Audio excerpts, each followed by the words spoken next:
Hello बच्चों, मैं हेमंत प्रजापति आप सबका स्वागत करता हूँ अपने चैनल एचपी केमिस्ट्री क्लासेस में। बच्चों, आज हम छोटा सा वीडियो लेकर आए हैं आपके सामने।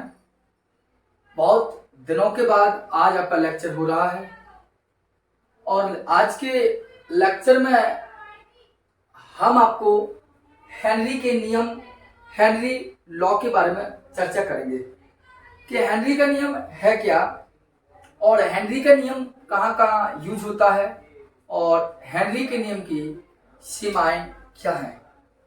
बच्चों, यदि हम ये आपको पता है फिजिकल केमिस्ट्री के लेसन सेकेंड सॉल्यूशन पर आधारित नियम है और आपको पता होगा कि जो हेनरी लॉ होता है कहाँ कहाँ यूज होता है।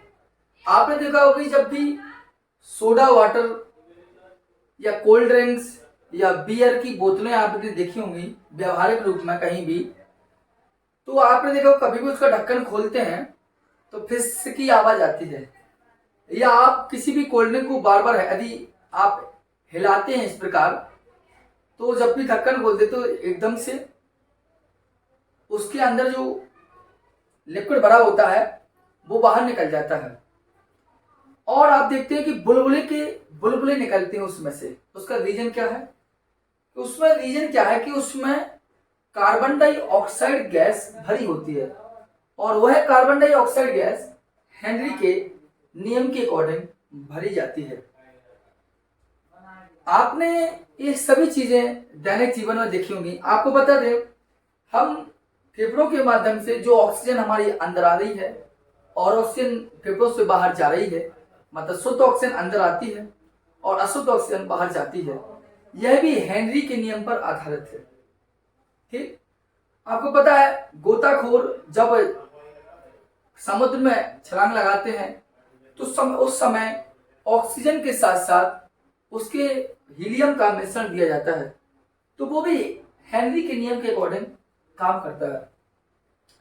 अर्थात हेनरी का नियम, सीधी सीधी बात है कि हेनरी का नियम किसी द्रव में उसकी गैस की विलेयता को बताता है। हेनरी का नियम किसी द्रव में उसकी विलेयता को बताता है। मैंने आपको पहले ही कहा है कि जो हेनरी का नियम होता है, हेनरी का नियम किसी गैस की विलेयता को बताता है। किसमें? द्रव में। तो ध्यान देना, हम आपको बता दें जो हेनरी नियम है यह हेनरी नामक वैज्ञानिक ने ही दिया था और गैस की विलेयता पर दाब के प्रभाव का एक संबंध बताया जिसे हेनरी नियम कहता है। मैं यहां लिख सकता हूं, मैंने कहा किसी गैस की विलेयता किसी गैस की विलेयता पर दाब के प्रभाव का मात्रात्मक संबंध हेनरी ने बताया, जिसे हेनरी का नियम कहते हैं। इस बात को हमेशा ध्यान देना, हेनरी का नियम क्या कहता है?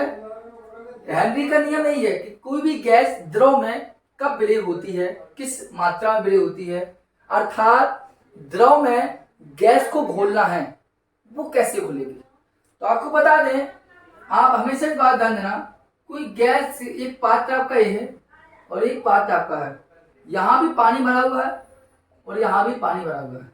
हमने इसमें सपोज दैट CO2 डाली, तो CO2 इसमें जैसे ही डाली तो CO2 इसके अंदर ऐसे छोटी छोटी आ गई है। ठीक, लेकिन जब इसमें CO2 डाली तो CO2 जैसे ही डाली तो CO2 के कण बहुत पास पास आ गए। क्यों आ गए?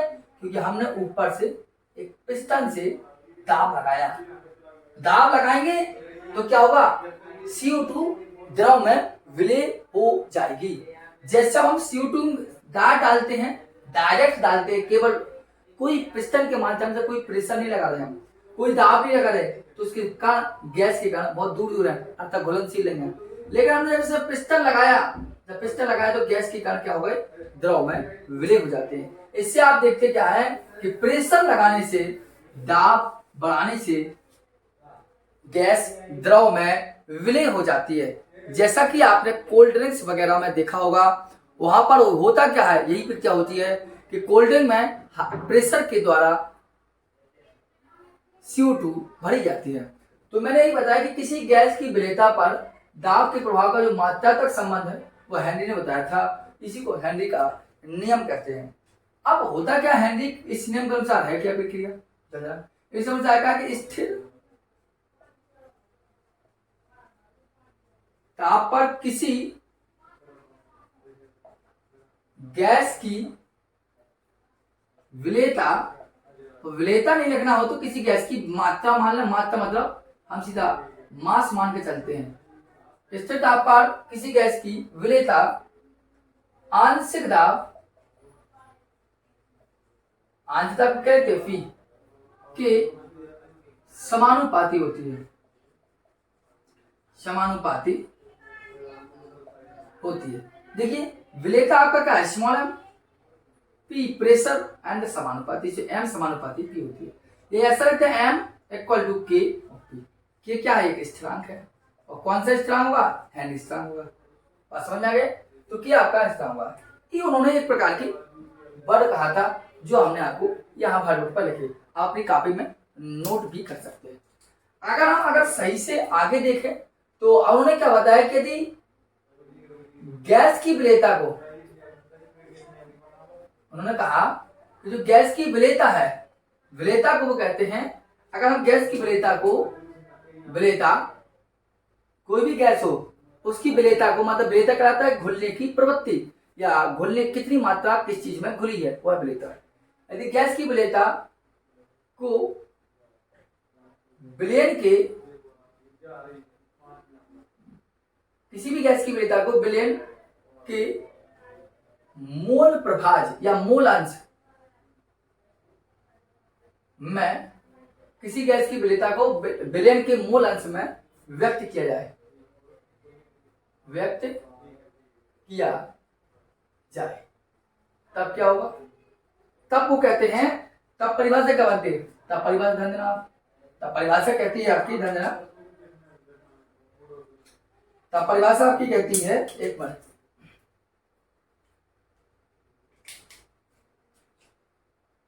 तब परिभाषा कहती है किसी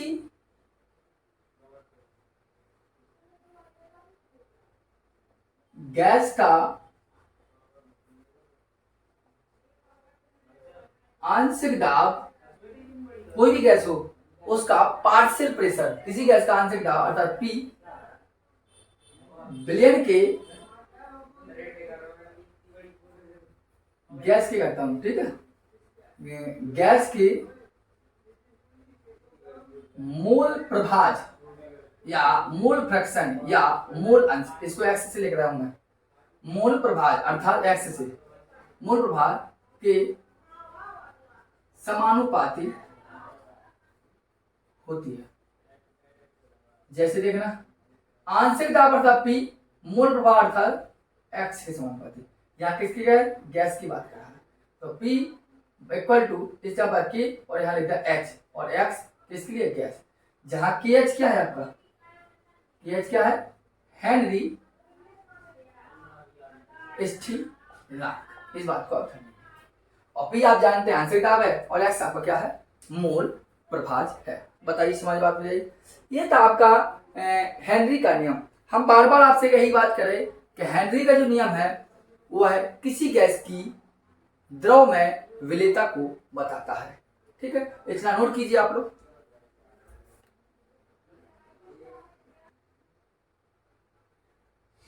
चलिए लिख लिया होगा आपने, लिख लिया तो एक बात और ध्यान देना, यहाँ पर यहाँ 2 स्टार पॉइंट लिखना, मैं सीधे कॉमन सी स्टार पॉइंट लिखवा के आपको समझाने का प्रयास करता हूँ। ये ध्यान देना, क्या करना है, मैं कहता हूं कि यदि हेनरी स्थिरांक का मान अधिक है, या आपको काम आएगा अधिक है, तब विलेयता कम होगी, हमेशा ध्यान देना, विलेयता कम होगी। और दूसरे स्टार पॉइंट की बात करूंगा, ध्यान देना, तो मैं कहता हूं उल्टा हेनरी स्थिरांक का मान कम है तब विलेयता अधिक होगी। इस बात को आपको ध्यान रखना है, ठीक है। इससे आप एक बात जान सकते हैं कि जो हेनरी कांस्टेंट है आपका, यह दो चीजों पर निर्भर करता है। मतलब निर्भर करने का मतलब है, एक मिनट रुकना, निर्भर करने का मतलब है कि हेनरी जनता का मान जो होता है ताप तथा गैस की प्रकृति पर निर्भर करता है। यहां हम एक चेष्टा बना लिख सकता हूं, क्वेश्चन आए तो आप लिख सकते हैं, ठीक है ना। मैं कहता हूं कि हेनरी, ये आपके इतने इंपॉर्टेंट फैक्ट हैं कि आपको बहुत काम आएंगे, कि हेनरी स्थिरांक का मान गैस की ताप व प्रकृति पर निर्भर करते हैं। इन 3 पॉइंट को आप और नोट कर लीजिए अच्छे से, ठीक है।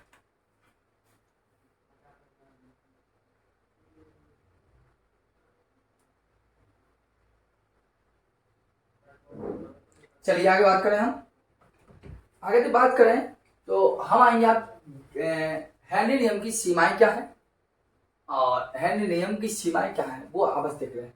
इतना आपको समझ में आ चुका होगा, तो इस बात को आप बार बार अच्छे से देख लीजिए, रिवाइज कर लीजिए। आइए बात करते हैं हेनरी नियम की सीमाएं क्या है।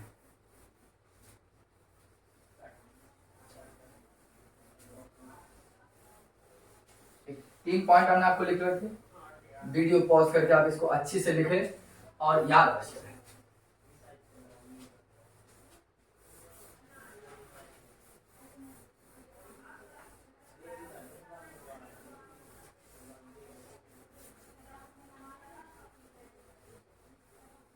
चलिए पहले यदि हम हेनरी नियम की सीमा की बात करें कि कॉमन सी बात जान लीजिए आप पहले, गैस का जो दाब होगा वो बहुत अधिक नहीं होना चाहिए और ताप बहुत कम नहीं होना चाहिए। इस बात को आप ध्यान देना। तो स्वास्थ्य सही नहीं इसलिए बार बार ऐसा हो रहा है। हेनरी नियम की सीमाएं, पहला पॉइंट मैंने क्या कहा, पहला पॉइंट कहता है कि किसी गैस का दाब उच्च नहीं होना चाहिए। और दूसरा पॉइंट आप ये जानेंगे, किसी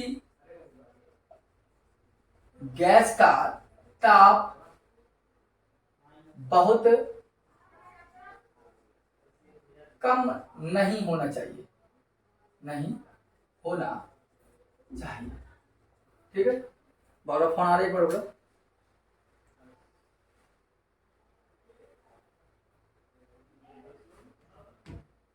ये को ध्यान देना, तीसरा पॉइंट, थोड़ा फोन आ रहा था इसलिए। विलायक में गैस की आणविक अवस्था में कोई परिवर्तन नहीं होना चाहिए। इस बात को ध्यान रखना, ठीक है। मैंने आपको कॉमन सी बात बताई कि हेनरी का जो लॉ है, आपको पहले बताया कि कोई भी कोल्ड ड्रिंक होती है उसमें हाई प्रेशर से ही CO2 गैस अर्थात गैस को विलय किया जाता है।